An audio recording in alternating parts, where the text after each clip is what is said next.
A música de Cazuza foi eternizada na voz de Gal Costa e imortalizada na abertura da novela Vale Tudo, escrita por Gilberto Braga, por Aguinaldo Silva e Leonor Basseres. Não me convidaram pra essa festa pobre que os homens armaram pra me convencer.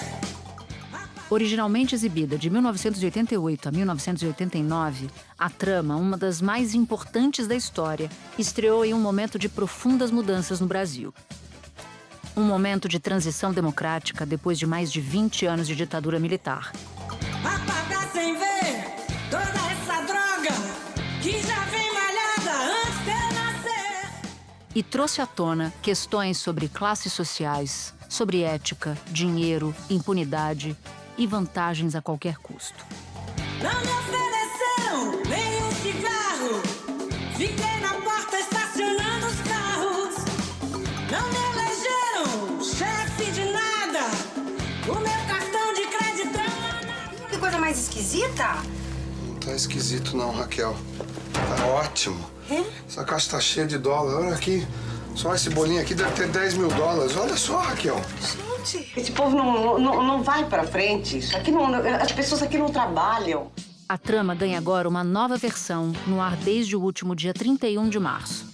Atualizada para o ano de 2025, mas ainda versando sobre os mesmos dilemas de quase 4 décadas atrás e que ainda perseguem o Brasil. Acho que a gente tem um olhar hoje sobre o país mais crítico do que a gente tinha em 88. Um olhar mais maduro sobre o Brasil. Eu acho muito bom a gente se encarar de frente como a gente é. E eu acho que essa versão agora é a chance que a gente tem da gente se olhar e falar: meu Deus, a gente é assim, e agora? O que faremos com isso, sabe? Que país é esse? Que país é esse? Brasil, mostra a tua cara. Quero ver quem paga pra gente ficar assim. Brasil! Da redação do G1, eu sou Natuzaneri e o assunto hoje é o Brasil de Vale Tudo. Como uma novela que marcou o país no período da redemocratização, ainda pauta discussões sociais e políticas. Neste episódio, eu converso com Manuela Dias, autora da nova versão da novela Vale Tudo.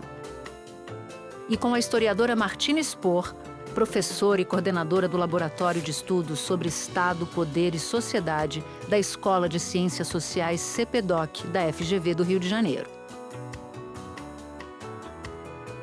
Segunda-feira, 7 de abril.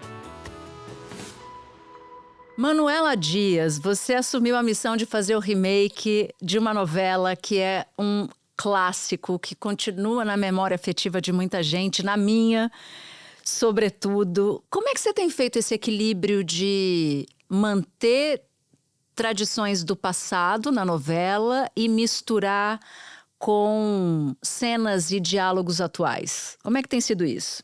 Bom, esse é talvez o desafio-chave, né, de fazer, eu acho, qualquer remake, assim, que é, ao mesmo tempo, provocar esse reconhecimento, né, e provocar surpresa, porque eu acho que o que a gente gosta, né, numa história, é, ao mesmo tempo que a gente se identifica, a gente se surpreende.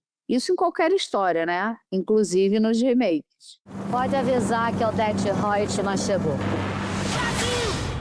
Então, nesse caso, acho que são inúmeras atualizações. Essa é uma parte muito interessante, assim, de olhar para o Brasil, né? Eu tinha 11 anos, hoje tenho 47. Então, é muito tempo aí no meio, né? E é sensacional, assim, olhar tudo que mudou e tudo que ainda precisa mudar, né? Tem algo que você viu na novela e que não cabe mais nos dias de hoje? Muitas coisas, assim, os índices de violência contra a mulher totalmente normalizados, né? Todos os personagens masculinos, inclusive Afonso, inclusive Poliana.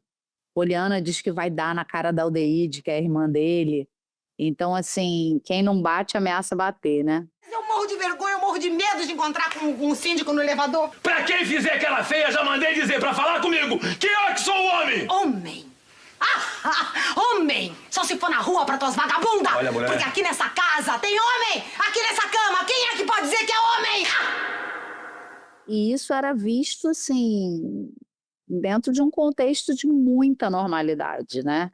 E certamente, né, tem a cena do primeiro capítulo que o Rubinho bate na Raquel, e isso foi um grande dilema para mim, como eu iria adaptar essa cena, né? Porque o meu primeiro instinto como mulher, como, né, ativista, como tudo, foi tirar o tapa.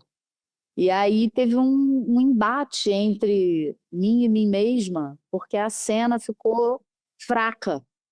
A cena perdeu a potência dela, né? Por um lado dramaturgico. E aí eu voltei com o tapa, e quando eu voltei com o tapa, a Raquel, pá, reagiu na hora. Assim comigo, Raquel? Por que eu não posso falar assim com você? Você não aguenta ouvir a verdade? Sabe qual é a verdade? A verdade é que você é um bêbado, Você me respeita, irresponsável. você me respeita. Você não resolve nada. Me respeita que eu sou o homem dessa Qual o casa. problema? Eu sou a mulher dessa Me casa. respeita! Eu aqui dentro. Ai! Eu nunca apanhei nessa vida! E não vai ser agora que isso vai acontecer! E aí eu vi que talvez aí tivesse, né, a atualização histórica, porque a violência contra a mulher continua sendo uma realidade e a maior inimiga disso é a própria mulher, né, como deve ser, né?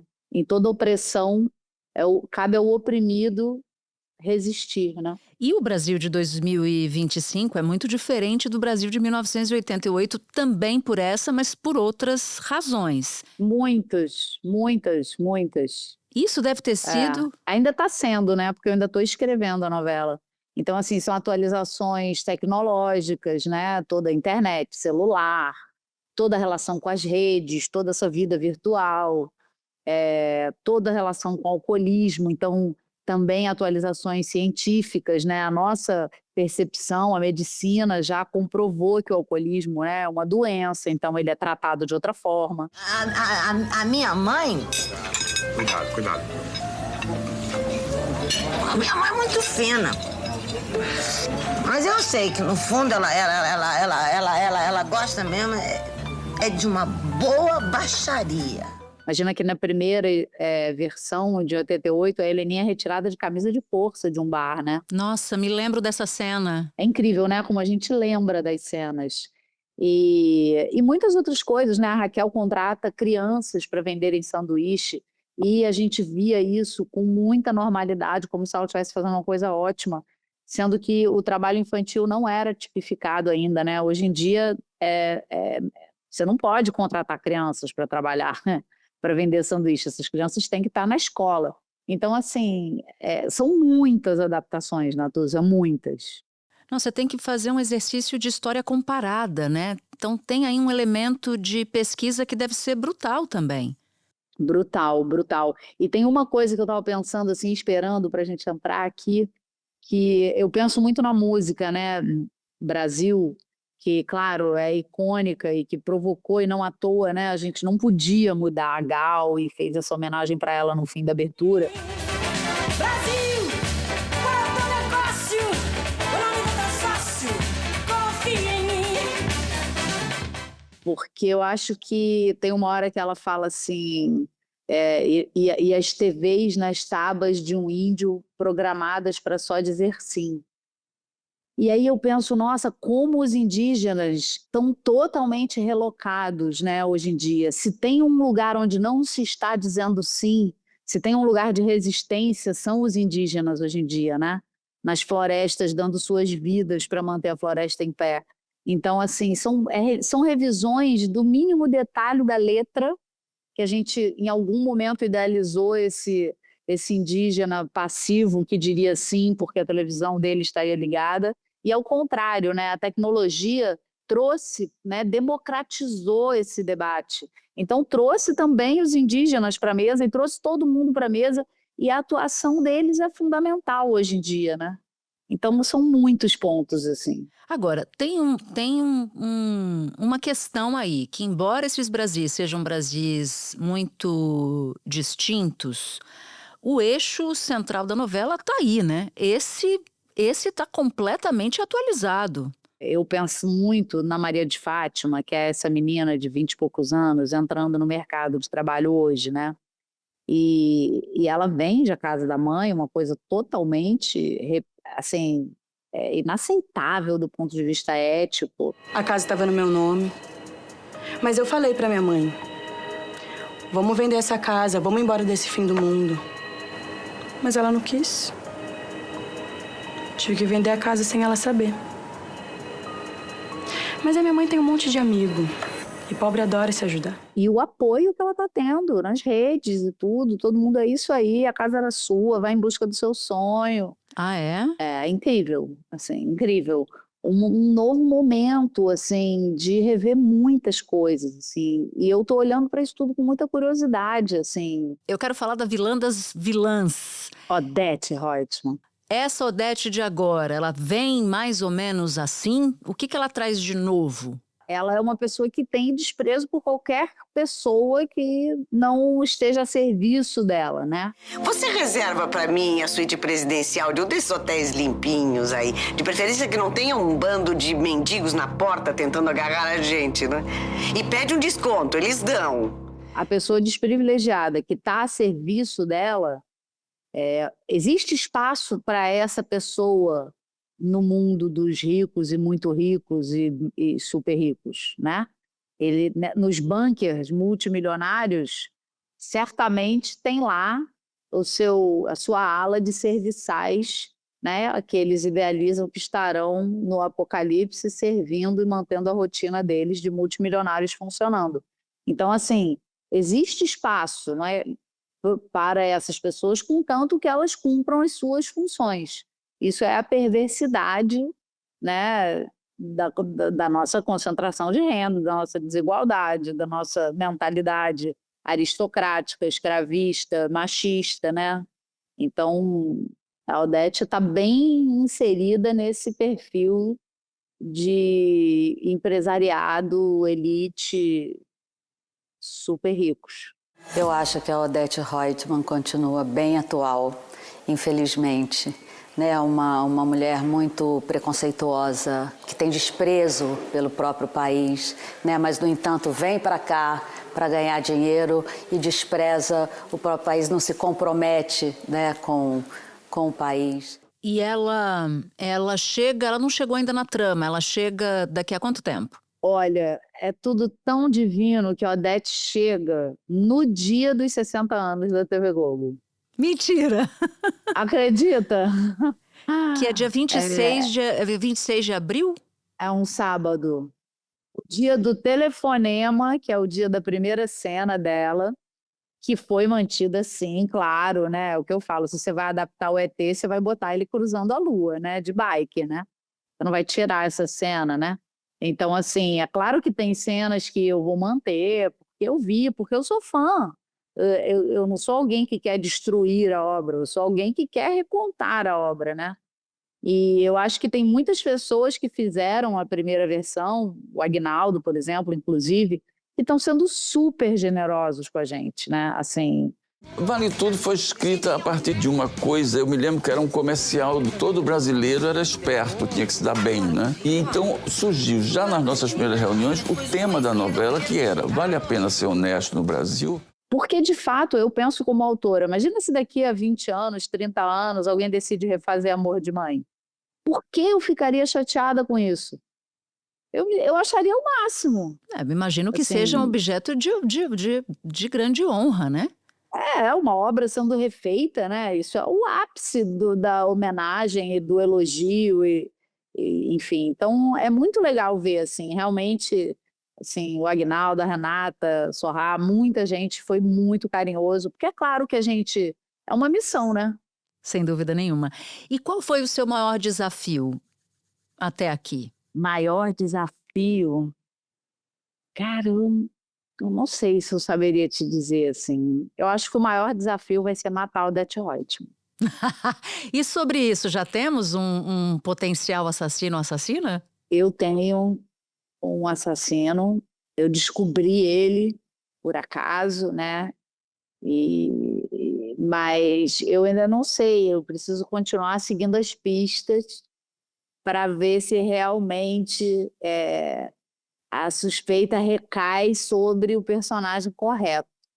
Mas eu ainda levo um tempo para chegar lá, na verdade. Você tem memória da novela? Você se lembra de assistir a novela em casa? Muita memória.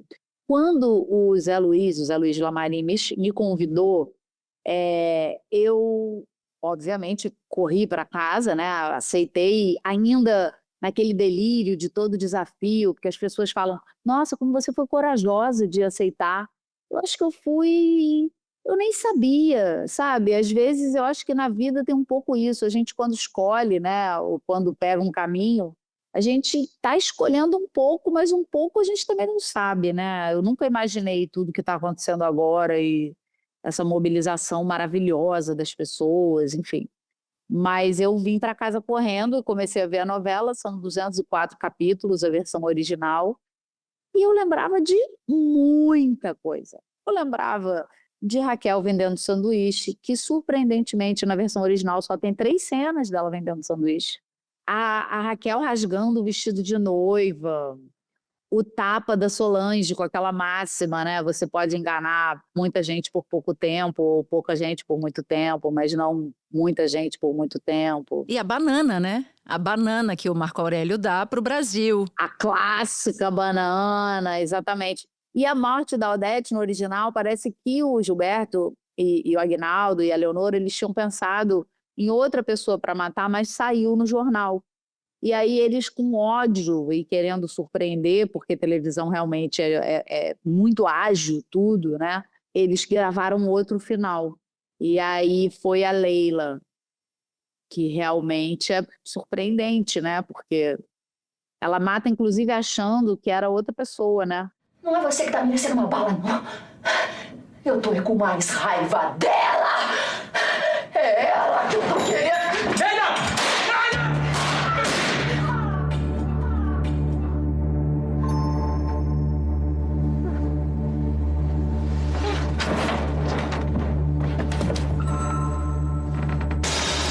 Tá vendo o que você fez?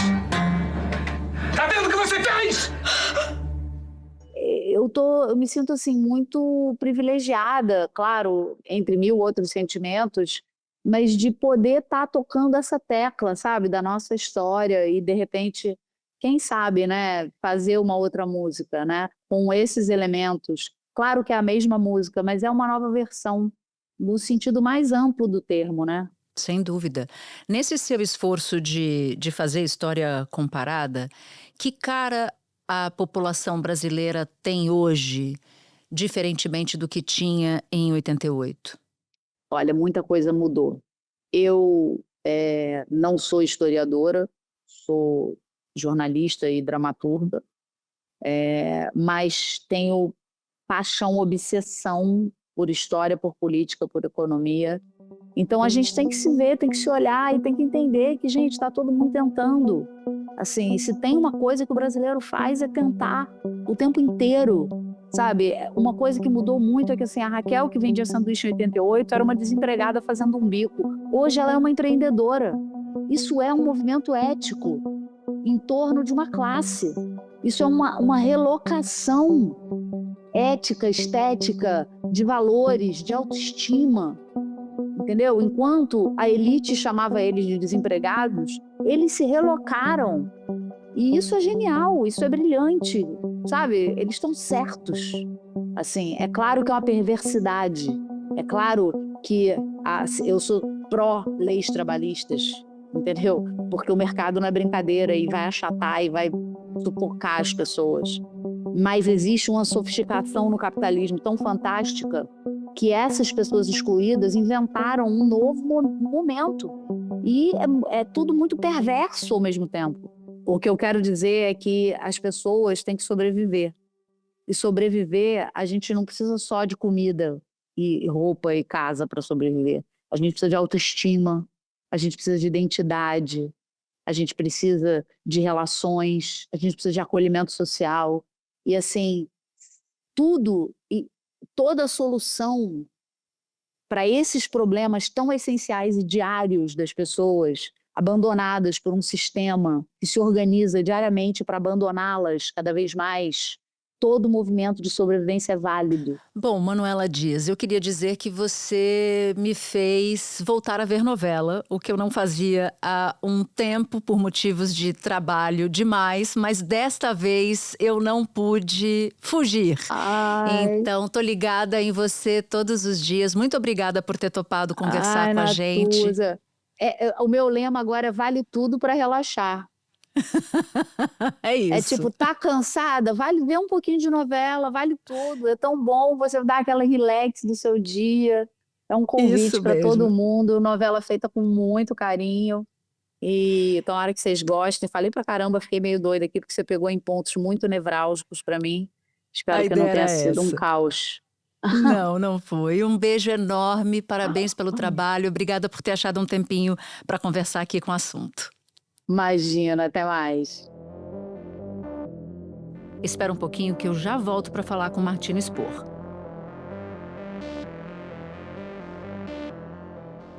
Martina, falando da novela do ponto de vista social e também do ponto de vista histórico, por que Vale Tudo é um marco para a sociedade brasileira, não apenas para as telenovelas? A gente tem que pensar em Vale Tudo, né? Principalmente pensando no contexto político brasileiro, né? De 1988.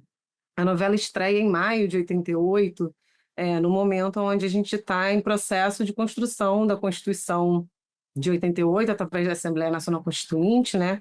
A saída aí da ditadura, um processo de transição bastante complexo, né? E também um momento de crise econômica muito intensa, e o que acarreta logo diretamente uma crise social, né?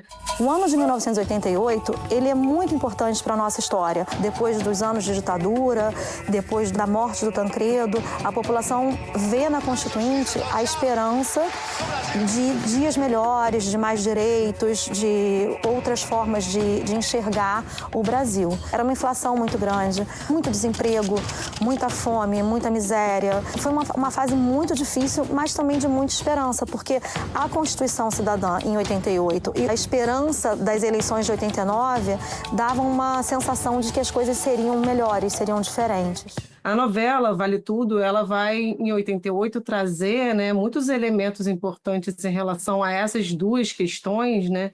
Inclusive com personagens citando a Assembleia Nacional Constituinte, citando a construção da Constituição Cidadã, né?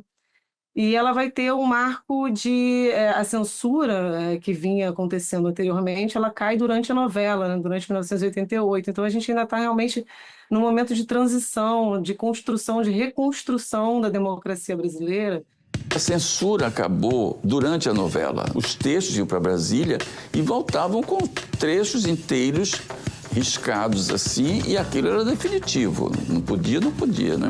Depois de Vale Tudo, as novelas realmente abriram o jogo. A gente podia falar mais, né? E Vale Tudo vai trazer para a tela do povo brasileiro, no momento onde a televisão ela atinge, né, um público muito maior do que talvez a gente tenha hoje em dia, vai levar essas questões, esses debates que estão presentes nos jornais, na imprensa, para a telenovela, né, para um produto que fala diretamente com esse público que está disponível para absorver essas questões, né? Então, acho que, em termos mais gerais, isso é um ponto muito importante. E, além disso, também começar a falar, de fato, numa obra televisiva sobre corrupção, sobre falta de ética, sobre impunidade. Lembrando mais uma vez que a gente está saindo aí de um período de ditadura, onde esse tipo de temática não era nem permitido, né? Não passava nem na censura. Então, eu acho que a virada de Vale Tudo e de outras obras também que começaram a ser lançadas nesse contexto tem esse marco de importância na história brasileira e na reconstrução da democracia, né? De fato. Bom, já que você está tocando nesse tema, em 88, a transição para a democracia no Brasil, a gente está em 2025 e recentemente a nossa própria democracia foi ameaçada por uma tentativa de golpe. Eu queria que você retratasse um pouco mais aquele momento político. O que na novela O que tinha na novela que representava aquele momento? Eu me lembro muito bem da banana que o Marco Aurélio dá fugindo, né? E ele dá uma banana para o Brasil. Essa foi uma das cenas mais marcantes para mim. A tentativa de golpe que ficamos sabendo recentemente, e que foi, enfim, o fim de um processo que começa com a desconfiança de fato, né, nas instituições, né, a crítica ao STF, todo um movimento aí de tentativa de fortalecimento do executivo e tudo mais, né, no governo Bolsonaro, isso tudo que a gente viu chegar no ponto de uma possível, né, derrocada da democracia brasileira, que está sendo reconstruída justamente no contexto de 88, né? Ela tem uma relação muito interessante se a gente for pensar nesses dois, né, nesse momento comparativo, porque a gente está falando de um momento brasileiro em 88 que é um momento de crise econômica, de crise política também, mas é um momento de transição para a democracia, de reconstrução das instituições, né? E a gente agora em 2025 a gente vê o questionamento, né, desse momento de reconstrução institucional brasileira, de reconfiguração da democracia, e isso posto em xeque. E aí a gente começa a ver essa cena final, né? Não sei como vão refazer essa cena com o Marco Aurélio dessa edição. No último capítulo, mais uma cena que ficou para a história e resumiu brilhantemente a trama de Vale Tudo. Marco Aurélio, vivido por Reginaldo Faria, foge do país depois de aplicar um grande golpe.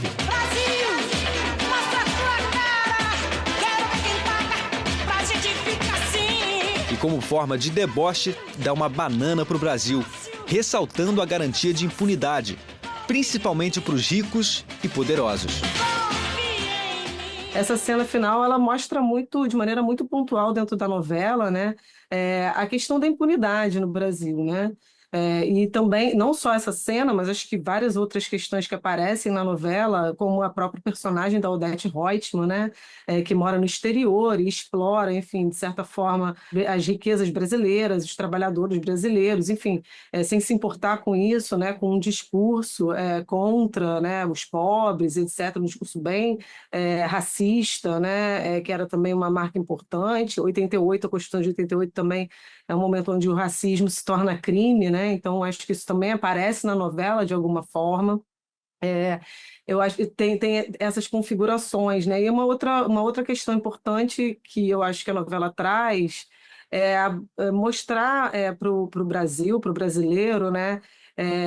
Que é o próprio tema, né, da música de abertura, né? Brasil mostra a sua cara, né? Então, desnudar um pouco a situação da desigualdade social, né? Então, você tem todo o núcleo em torno, né, da Raquel, da Maria de Fátima, essa coisa da tentativa de ascensão a uma classe social superior através de medidas, enfim, corruptas, né, e questionáveis, né, que a Maria de Fátima vai atuar. Não vem com o conceito abstrato de dignidade, princípio, honra, não. Eu quero que o senhor me explique na prática. A quem é que o senhor vai prejudicar se levar uma grana para deixar um amigo da sua neta passar umas bobagens? Pera lá, você tá oferecendo suborno pro teu avô? Ai, não se mete, mãe! Mostra de maneira muito evidente uma questão que é uma questão, acho, muito mais geral do que pontual de 88, que é a corrupção brasileira, a corrupção no Brasil, né? O questionamento das instituições, as possibilidades de golpe de Estado, que é algo que desde o início da nossa República já acontece. Eu acho que é importante a gente pensar também na questão da impunidade e na simbologia que esse indiciamento também do Bolsonaro, né, e seus comparsas no STF por tentativa de golpe de Estado, né, que nesse contexto aí de 88 a gente está num momento de anistia, né, onde apesar da gente estar em reconstrução da democracia, a gente não fez as pazes com um passado repressivo, né, a gente não fez as pazes, não puniu os agentes do Estado que reprimiram. Então, eu acho que essas questões, impunidade, corrupção, a forte desigualdade social piorada, né, aprofundada pelas questões econômicas do período, aparecem de maneira muito evidente na novela, com citações diretas, inclusive, né, na primeira versão. E tem uma citação que se conecta muito com o que você está dizendo da impunidade, que é a da Maria de Fátima, a vilã da história, uma das vilãs, né, da trama, que ela diz assim: todo mundo rouba e ninguém é punido no Brasil. O quanto essa máxima ainda continua ressoando na sociedade hoje? Eu acho que ainda ressoa de maneira muito, muito latente, assim, né? É claro que eu citei aqui a questão do indiciamento do Bolsonaro, a gente não tem ainda o resultado do processo, mas é simbolicamente, né? Um agente do Estado sendo processado por ter tentado extinguir a democracia do Brasil é algo inédito no nosso país, né? Mas se a gente for pensar em termos mais gerais da política brasileira ou da própria cultura brasileira política em relação à corrupção, né, o jeitinho brasileiro, né, os subornos, o próprio voto sendo manipulado, né, chegando principalmente em pequenos municípios, né, a gente de tempos em tempos a gente vê reportagens e vê notícias relacionadas a esse modus operandi muito tradicional na política brasileira, que é uma herança, eu acho, da própria construção da nossa república, né, que começa aí num golpe de Estado, num golpe militar, inclusive, né, com Deodoro da Fonseca, e que vai fazer um acordo, voto censitário, voto de cabresto, né, eu acho que essas questões ainda são muito presentes na nossa sociedade. E lembrando também que a gente ficou, né, por conta da ditadura, mais de 25 anos, né, sem conscientizar a população da importância do voto, né, do porquê votar e qual a importância da sua participação, da participação popular nessa gestão, e muitas vezes o voto não é visto como algo que de fato vai mudar alguma coisa, então ele é vendido, ele é manipulado, né, então acho que ainda tem muitas características, né? São características, acho que de longa duração na política brasileira que a gente ainda enfrenta atualmente. O grande pano de fundo de Vale Tudo, ou pelo menos um deles, né? Mas a camada mais latente é o retrato do abismo entre as classes mais ricas, as classes mais pobres, mais baixas. E a desigualdade está na nossa fundação. Por que é importante a gente ter temas como esse serem discutidos em grandes produtos de entretenimento como uma novela? Esse tema, principalmente da desigualdade, né? Acho que ele é importante porque ele busca, a partir de uma novela e de personagens fictícios, né? Ele demonstra, né, para as pessoas que estão assistindo, para os telespectadores, essa desigualdade de maneira evidente, até diretamente pela identificação das pessoas com os personagens, né? E talvez entendendo um pouco o seu lugar dentro dessa pirâmide social, dentro dessa classificação mais geral das classes sociais brasileiras, que estão, de fato, em luta há muitos anos, né? Então, eu acho que trazer o debate sobre a desigualdade social no Brasil, né, mostrar acho que tem um mérito na versão atual, né, da inclusão de muitos atores negros, né, da Maria de Fátima ser a Bela Campos, que é uma atriz negra, que tem uma questão muito importante também em relação à construção da desigualdade social, né? Então, na versão anterior, se eu não me engano, tinham 2 atores negros e eles estavam colocados, de fato, nesse lugar social da empregada doméstica, né? Do segurança, que era onde eles eram identificados de certa forma.